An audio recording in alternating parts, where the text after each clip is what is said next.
Hello everyone, स्वागत है आपका एक और नए सेशन के अंदर। तो बच्चों, आज फाइनली हम अपना चैप्टर नंबर 6 स्टाफिंग जो है वो कंप्लीट करने वाले हैं। ये आज इसका 8th सेशन है। मजा आया इसको पढ़ाने में। आई होप आपको भी पढ़ने में मजा आया होगा। अगर आप ये वीडियो पहली बार देख रहे हो तो बच्चों, से पहले के 7 पार्ट हैं जो कि आपको प्लेलिस्ट सेक्शन में मिल जाएंगे, आप उसको जरूर देखिएगा। तो मजा आने वाला पढ़ने को बच्चों। ये चैप्टर बहुत ही मजेदार था, मेरे को पढ़ाने में बहुत मजा आया। आई होप आपको भी पढ़ने में काफी मजा आया होगा।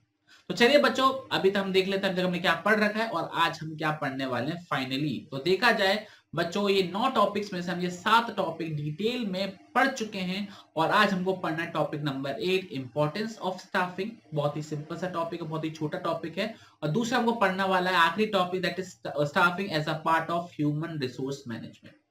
अच्छा बच्चों, एक इंपॉर्टेंट बात पॉइंट नंबर 9 के लिए, अगर आप इस करंट सेशन के हो जो 22-23 का है, आई रिपीट 22-23 का है, उसमें तो ये जो टॉपिक है अभी तक पढ़ना है, क्योंकि सिलेबस में स्पेसिफाई नहीं है कि डिलीट है कि नहीं, मतलब अभी तक ये टॉपिक पढ़ना है। क्लियर। लेकिन आप पिछले सेशन के हो, 21-22 के हो, और जो टर्म 2 का एग्जाम देने वाला है, अगर ये वो बच्चा वीडियो देख रहा है तो टॉपिक नंबर 9 आपके कोर्स का पार्ट नहीं है। ध्यान रखना, टॉपिक नंबर जो 9 है वो 21-22 सेशन वाले बच्चों का नहीं है, लेकिन अभी तक 22-23 वाले बच्चे इस टॉपिक को पर्टिकुलर पढ़ेंगे। इन केस फ्यूचर में कोई नोटिफिकेशन आता है सीबीएसई की तरफ से कि टॉपिक कुछ एडिशन हुआ है, डिलीशन हुआ है, तब मैं आपको क्लैरिफाई कर दूंगा। क्लियर। तो चलिए बच्चों, चलते अपने लास्ट पार्ट की ओर और करते हैं इस चैप्टर को कंप्लीट। चलो आ गए बच्चों। सबसे पहले हम पढ़ेंगे इंपॉर्टेंस ऑफ स्टाफिंग। तो क्या है इंपॉर्टेंस ऑफ स्टाफिंग? बहुत ही बेसिक चीज है, बहुत ही बेसिक चीज, मतलब कुछ भी एक्स्ट्रा ऑर्डिनरी नहीं है। अगर आपने पूरा चैप्टर डिटेल में पढ़ रखा है तो ये तो मजाक बनने वाला है। सबसे पहला ये कि ये स्टाफिंग जो है आपको लोगों को ढूंढने में मदद करता है, डिस्कवर करने में मदद करता है और उनको पाने में मदद करता है, मतलब सिलेक्शन में मदद करता है अलग अलग जॉब्स के लिए। ठीक है। Discovering and obtaining competent personal, competent मतलब काबिल लोगों को जॉब में अप्लाई करने में, ढूंढने में और उनको रखने में मदद करता है। दूसरा ये उनसे हायर परफॉर्मेंस करवाने में भी मदद करती है। क्यों? क्योंकि जब हम सही इंसान को सही जॉब पर रखेंगे तो ऑब्वियस सी बात है वो अच्छा काम करेगा। अगर आपके मैथ्स के टीचर से मैथ्स पढ़ाओगे तो ऑब्वियस सी बात है वो अच्छा ही पढ़ाएगा, लेकिन आप इंग्लिश के टीचर से हिंदी पढ़ाओगे तो वो अच्छा सब्जेक्ट नहीं पढ़ा पाएगा। Putting right person on the right job, performance अच्छी हो जाती है। तीसरा जो इंपॉर्टेंस है वो क्या है, आपका जो ऑर्गेनाइजेशन है वो अच्छे से सरवाइव कर जाता है और ग्रो भी कर जाता है। क्यों ग्रो कर जाता है? क्योंकि आप लोगों को ट्रेनिंग देते हो, डेवलपमेंट कराते हो उनका, तो इन फ्यूचर में जो हमारे एम्प्लॉयज होते हैं वो हायर पोजीशन को एक्वायर कर लेते हैं, मतलब हमारे जो फ्यूचर मैनेजर्स हैं वो भी बन जाते हैं लगे हाथ ट्रेनिंग देते देते। क्लियर। फोर्थ जो इंपॉर्टेंस है वो क्या है कि हम अपने ह्यूमन रिसोर्स को इफेक्टिवली, ऑप्टिममली यूटिलाइज करते हैं। कैसे यूज करते हैं? देखो, हमने एक पॉइंट पढ़ा था, एस्टिमेटिंग मैन पावर रिक्वायरमेंट, याद आ रहा है? जिसके अंदर देखते हैं कि हाँ, वर्क लोड करते हैं, वर्क फोर्स एनालिसिस करते हैं, काम कितने लोग चाहिए होंगे, कितने लोग हैं। तो इससे हमको पता लग जाता है कि हम अंडर स्टाफ हैं, ओवर स्टाफ है या फिर ऑप्टिमली स्टाफ है। अंडर स्टाफ का मतलब है कि हमारे एम्प्लॉयज कम है, ओवर स्टाफ का मतलब कि हमारे एम्प्लॉय जरूरत से ज्यादा है, या फिर ऑप्टिमल स्टाफ मतलब ठीक ठीक है। तो इफेक्टिवली यूटिलाइजेशन मतलब है अगर आप लोगों को ठीक ठीक लोगों को रखो, आप जबरदस्ती लोगों को हायर मत करो कि हम for the sake of employment आप जॉब दिए जा रहे हो। अगर हम ओवर स्टाफिंग से बचेंगे तो ऑब्वियस सी बात है हमारा पैसा बहुत ज्यादा बचेगा, हाँ है ना, बिल्कुल सही, और काम ज्यादा हो पाएगा। ये चीज आपको समझनी पड़ेगी। तो ओवर मैनिंग नहीं करेंगे। ओवर मैनिंग का मतलब होता है ओवर स्टाफ, ज्यादा लोग आ जाना। ठीक है। तो वो उसको जब हम रोकते हैं तो हम अपने एम्प्लॉयज का फुल यूटिलाइज कर पाते हैं और पैसे भी बचा पाते हैं। फुल यूटिलाइज कैसे कर पाते हैं? एक बात बताओ, काम 10 जनों को करने का हमारे पास 20 लोग हैं, तो ऑब्वियस बात है 10 लोग खाली बैठे रहेंगे तो हम उनका अच्छे से यूटिलाइज नहीं कर पाएंगे। तो अब जब ऑप्टिमली स्टाफ होंगे, उतने ही लोगों में जितने की जरूरत है, तो ऑब्वियस सी बात है हम क्या कर पाएंगे, उनको अच्छे से यूटिलाइज कर पाएंगे और जो बाकी 10 फालतू की सैलरी खा रहे हैं उससे हम खर्चा भी बचा पाएंगे। क्लियर? कोई भी डाउट? और एक चीज और इसके अंदर जो हमने ट्रांसफर का बेनिफिट पढ़ा था कि जिस डिपार्टमेंट में ज्यादा एम्प्लॉयज हैं वहां से हम ट्रांसफर करके उस डिपार्टमेंट भेज सकते हैं जहां पे कम एम्प्लॉयज हैं, तो ये भी काम हो जाता है। ये चीज क्लियर है? तो वही चीज लिखी हुई है, at the same time it avoid disruption of work by indicating advance the shortage of personal. और एक चीज और, जब आप एस्टिमेटिंग मैन पावर रिक्वायरमेंट कर रहे होते हैं तो वो पहले से पता लग जाता है कि यहाँ पे एम्प्लॉइज कम है, तो ध्यान रखना दिक्कत हो सकती है, फिर आप उस हिसाब से एम्प्लॉयमेंट को सेलेक्ट करते हैं। क्लियर? और लास्ट जो इंपॉर्टेंस है स्टाफिंग की वो क्या दे रखी है, जो हर जगह दे रखी है, इंपॉर्टेंस ऑफ ऑर्गेनाइजेशन में भी दे रखी है, बेनिफिट और जो ऑर्गेनाइजेशन को है, बड़ा बड़ा टॉपिक है ना। देखो लास्ट पॉइंट, नहीं फोर्थ पॉइंट देखो, एम्प्लॉय मोरल इंक्रीज करता है, तो वही लास्ट में एम्प्लॉय मोरल इंक्रीज करता है और जॉब सेटिस्फेक्शन इंक्रीज करता है। क्लियर? मतलब ये अगर आपने importance of training to organisation या फिर importance of training to employees, जो ऊपर वाला टॉपिक है, एक से मैं आपको दिखाता हूं, अगर आपने ये पढ़ रखा है तो ये इंपॉर्टेंस ऑफ स्टाफिंग आपके लिए मजाक है। तो एक बार रिवाइज करते हैं। सबसे पहला, अच्छे एम्प्लॉयज को ढूंढने में और ऑब्टेन करने में आपकी मदद करता है। दूसरा, राइट पर्सन को राइट जॉब पर ला लेंगे तो परफॉर्मेंस इंक्रीज होगी। तीसरा, ऑर्गेनाइजेशन जो है सर्वाइव और ग्रो कर जाती है। फोर्थ, हम रिसोर्सेज को, ह्यूमन रिसोर्सेज को ऑप्टिमली यूटिलाइज कर लेते हैं। और फिफ्थ, हमारे जो एम्प्लॉयज उनका जॉब सेटिस्फेक्शन मोरल सेटिस्फाइड रहता है, बूस्ट रहता है। क्लियर? कोई भी डाउट? ओके। इसके बाद बच्चों हमको पढ़ना है staffing as a part of human resource management. ध्यान रखना, पहले बार बोल रहा हूँ, 21-22 वाले बच्चे इस टॉपिक को ना पढ़े, आपके कोर्स का पार्ट नहीं है। 22-23 वाले जरूर पढ़े, क्योंकि अभी तक इस सिलेबस का पार्ट है। तो ह्यूमन रिसोर्स मैनेजमेंट का स्टाफिंग का पार्ट है। ध्यान रखना, ह्यूमन रिसोर्स मैनेजमेंट बहुत ही बड़ा एक फील्ड है।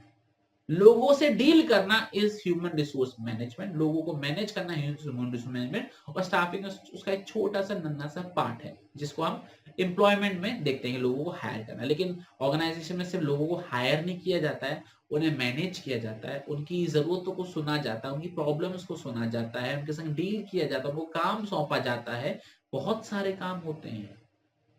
तो ह्यूमन रिसोर्स मैनेजमेंट एक बहुत बड़ा टर्म है और जो स्टाफिंग है उसका एक छोटा सा नन्हा सा पार्ट है। तो देखते हैं ह्यूमन रिसोर्स मैनेजमेंट के अंदर हम क्या क्या करते हैं। तो ह्यूमन रिसोर्स मैनेजमेंट के अंदर सबसे पहले हम रिक्रूट करते हैं, ऑब्वियस सी बात है, लोगों को हायर करते हैं, क्वालिफाइड लोगों को। फिर हम जॉब को एनालाइज करते हैं, भैया ऑब्वियस सी बात है, ढूंढने में हम जॉब को एनालाइज करते हैं, ये चेक करते हैं कि कौन लोग हैं, कितने लोग हैं, कैसे उनको जॉब देनी है, कौन सा पर्टिकुलर जॉब है, कैसे रिक्वायरमेंट रहेगी, क्या क्वालिफिकेशन रहेगी। इसके अलावा उनको कितनी सैलरी देनी है, कब सैलरी देनी है, कैसे उनको बोनसेस देने हैं, कैसे उनको इंसेंटिव देना है, ये भी इसके अंदर प्लान किया जाता है। ठीक है। ट्रेनिंग और डेवलपमेंट करा जाता है लोगों का, जिससे उनको उनकी जो परफॉर्मेंस है वो भी अच्छी हो, उनकी जो करियर ग्रोथ हो वो भी अच्छी हो। ध्यान रखना, ट्रेनिंग आपकी करंट परफॉर्मेंस से रिलेटेड होता है और जो ग्रोथ होती है वो आपकी डेवलपमेंट से रिलेटेड होती है, करियर ग्रोथ। इसके अलावा लेबर का रिलेशन या फिर ये कह लो यूनियन का रिलेशन, लेबर यूनियन का रिलेशन मैनेजमेंट के संग अच्छा हो। ट्रेड यूनियन मतलब जो एम्प्लॉयज हैं उनका रिलेशन मैनेजमेंट के संग अच्छा हो, मतलब दोनों आपस में एक दूसरे की बात सुने। अगर आपने चैप्टर नंबर 2 पढ़ा है, harmony not discord, cooperation not individualism पढ़ा है ना, तो वही चीज यहाँ पे लिखा हुआ, अच्छा रिलेशन बनाना दोनों के बीच में जिससे कोई आपसी मतभेद ना हो। हैंडलिंग ग्रीवेंसेस एंड कंप्लेंट, जो भी हमारे एम्प्लॉयज हैं, जो भी हमारा स्टाफ है, चाहे लेबर हो, उनकी प्रॉब्लम्स को सुनना, ये हमारा परम धर्म है किसका, ह्यूमन रिसोर्स मैनेजमेंट का। 7 पॉइंट क्या है, social security and welfare of employees, मतलब जो याद है आपने नेशनल इनकम अगर पढ़ रखी है तो उसके अंदर वो दे रखा है employers contribution to social security scheme, मतलब वही आपका प्रोविडेंट फंड, आपका इंश्योरेंस, ग्रेचुटी, आप एम्प्लॉयज के वेलफेयर के लिए खर्चा कर रहे हो, ये सारी चीजें भी किसके अंदर करी जाती हैं, ह्यूमन रिसोर्स मैनेजमेंट के अंदर करी जाती हैं।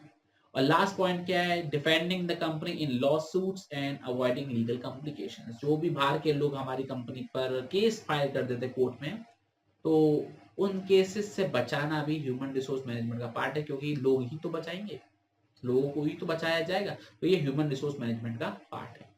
आई होप बच्चों बेसिक से थे, बहुत ही बेसिक, स्टाफिंग तो सारे पॉइंट ही लिख देने हैं आपको, ठीक है ना। रिक्रूटमेंट हो गया, सिलेक्शन हो गया, ट्रेनिंग हो गया, डेवलपमेंट हो गया, कॉम्पनसेशन हो गया, ये तो आपको लिखना ही, स्टाफिंग प्रोसेस तो पूरी लिखनी है। इसके अलावा 1-2 पॉइंट और ऐड कर देना, जैसे इसमें लिखा है analysing job, management relations, complaints, defending the company, हो गया topic complete.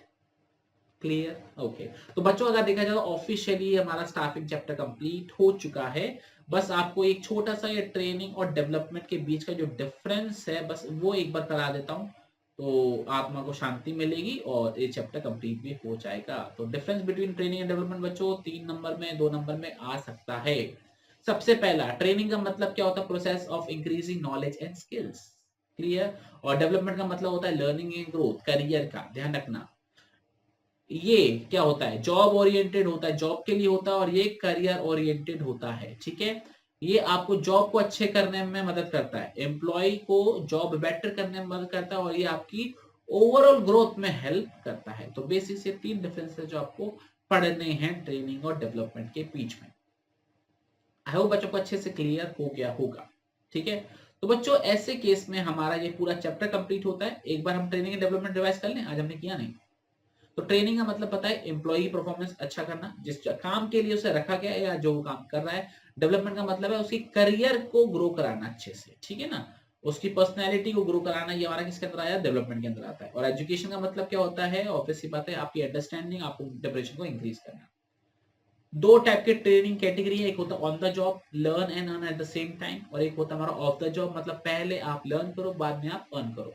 On the job के अंदर दो चीजें आपको पढ़नी है, पहला है आपका अप्रेंटिसशिप, दूसरा आपका इंटर्नशिप। अप्रेंटिसशिप के अंदर क्या होता है? एक मास्टर वर्कर होता है, ट्रेनी होता है। तो ट्रेनी मास्टर वर्कर को काम करते हुए देखता है, सीखता है। ये कौन से कामों के लिए होता है? स्किल्ड कामों के लिए होता है, जिसके अंदर आपको स्किल सिखाई जाती है, जैसे प्लम्बर हो गए, जैसे आयरन वर्कर हो गए, जैसे आपके प्लम्बर हो गया, क्लियर, ओके। दूसरा हमारा इंटर्नशिप। इंटर्नशिप के अंदर क्या होता है? एजुकेशन इंस्टीट्यूट और बिजनेस टाई अप रखते हैं और अपने जो स्टूडेंट्स होते हैं उनको प्रैक्टिकल नॉलेज या फिर प्रोफेशनल नॉलेज सिखाने में मदद करी जाती है। तीसरा होता है हमारा वेस्टिब्यूल ट्रेनिंग, जो कि ऑफ द जॉब मेथड है, और जो मैंने आपको बताया था प्लेन वाला, अगर आपको एग्जांपल याद हो, या फिर मैंने आपको बताया था पुलिस वाला, कि आपको पहले ऐसे इक्विपमेंट में सिखाया जाता है, या फिर आपको पहले अलग जगह पे सिखाया जाता है, एक्चुअल वर्क प्लेस पे नहीं सिखाया जाता, अलग से सिखाया जाता है, जिससे आप वो डेलीगेट मशीनरी, सोफिस्टिकेटेड मशीन को अच्छे से चलाना सीख लो। जब आप उसमें एक्सपर्ट हो जाता है, आपको एक्चुअल वर्कफ्लो में लाया जाता है। फिर हमने देखी थी ट्रेनिंग और डेवलपमेंट की इंपॉर्टेंस, दो तरीके से देखी थी, ऑर्गेनाइजेशन को क्या क्या फायदा मिलता है और एम्प्लॉयज को क्या क्या फायदा मिलता है। पहले हम एम्प्लॉयज का देख लेते हैं। एम्प्लॉय को क्या फायदा मिलता है? बेटर करियर बन जाते हैं, क्योंकि नॉलेज और स्किल्स इंप्रूव हो जाती है। परफॉर्मेंस अच्छी हो जाती है तो पैसा ज्यादा कमा पाते हैं इंसेंटिव्स वगैरह से, ठीक है। तीसरा, एक्सीडेंट कम होते हैं, मशीन को अच्छे से यूज कर पाते हैं। फोर्थ, उनका जॉब सेटिस्फेक्शन और जो मोरल है वो बूस्ट रहता है, ठीक है। ऑर्गेनाइजेशन को क्या फायदा मिलता है?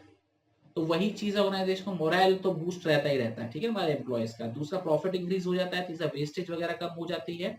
फ्यूचर मैनेजर्स तैयार हो जाते हैं और इफेक्टिव रिस्पॉन्स होता है, मतलब ये कि मार्केट में अगर कुछ बदलाव आया तो वो तुरंत उसको अडॉप्ट कर लेते हैं, clear, okay. On that note, I think we have completed all our topics, I guess. Let me check the index, not choke the index. हाँ, तो बच्चों सारे टॉपिक्स हमारे कंप्लीट हो चुके हैं इस पर्टिकुलर चैप्टर के। तो चलिए बच्चों, आपसे मुलाकात करेंगे अब नेक्स्ट चैप्टर के अंदर। आई होप आपको मजा आया वो चैप्टर पढ़ने में, पक्का मजा आया। अगर आया तो प्लीज वीडियो को लाइक करो, दोस्तों के साथ इस चैप्टर को शेयर करो, प्लेलिस्ट को ही शेयर कर दो बच्चों। प्लेलिस्ट के अंदर अभी तक आपके काफी सारे चैप्टर्स आ चुके हैं और भी आगे आगे आएंगे। वीडियो को लाइक करो, सब्सक्राइब करो और बेल आइकन को दबाओ और पढ़ते रहो। जय हिंद, जय भारत, बाय बाय।